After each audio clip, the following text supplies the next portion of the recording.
The signing of a memorandum of understanding between the Ceylon Transformer Company and India's Petronet LNG took place in Colombo. This agreement focuses on the development of infrastructure, including the supply of liquefied natural gas for the Sobadhanavi power plant in Kerawalapitiya. The MOU signed in Colombo ensures that the necessary LNG will be supplied to the Sobadhanavi plant. The agreement outlines plans for the storage and supply of LNG with an interim solution involving a floating LNG storage facility until the basic infrastructure is completed. The signing ceremony was attended by several key figures including Minister of Power and Energy Kanchana Wijesekara, Deputy High Commissioner of India to Sri Lanka Dr. Satyanjal Pandey and Secretary of the Ministry of Power and Energy Dr. Sulakshana Jayawardena. With regard to the Sobadhanavi power plant, CEB named it as a LNG power plant, emphasizing necessity of LNG for Sri Lanka's energy sector. Usually power plants are not called as a LNG power plant, but even the tender itself called it a LNG power plant, so it gave us a emphasis to bring LNG to the country. With Sobadhanavi and upcoming Sasdhanavi, this LNG 2 power plant, we are now looking for a potential capacity of 1000 megawatt for LNG in Sri Lanka in a single location, creating a firm, sizable demand and therefore attention of investors for introduction of LNG to the country.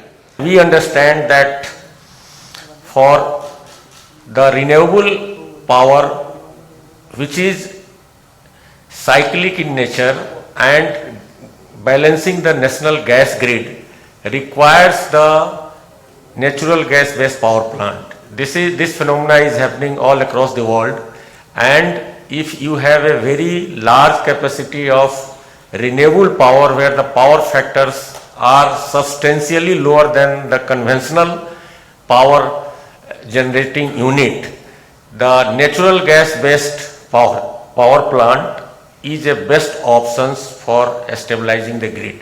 So this is really a very good move for switching over to the natural gas fuel for already dual fuel power plant installed. There are other uses that we can contribute from the supply. We can look at the logistics, we can look at the bunkering aspects of it, LNG bunkering, LNG for the use of households, LNG for the use of domestic requirements.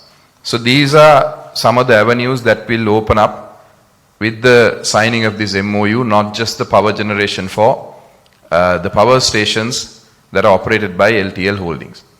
Of course, the immediate impact would be, now with this signing, we hope that the 18-month timeline or the time frame is strictly adhered to, and that we have the infrastructure and the supply ready at least by the beginning of 2026, so that our power plants are ready to generate power from LNG. That will significantly bring down the cost of energy. Right now, what we spend on energy in terms of diesel powered power stations is about 106 or 110 rupees a unit. The next best option is HFO, heavy fuel oil, or naphtha power generation, but which is also still expensive than the LNG power plants. So we hope when the power stations operate from LNG that we can bring down the cost by at least about 40 to 50% and give that advantage to the consumers and bring down the cost of energy in Sri Lanka.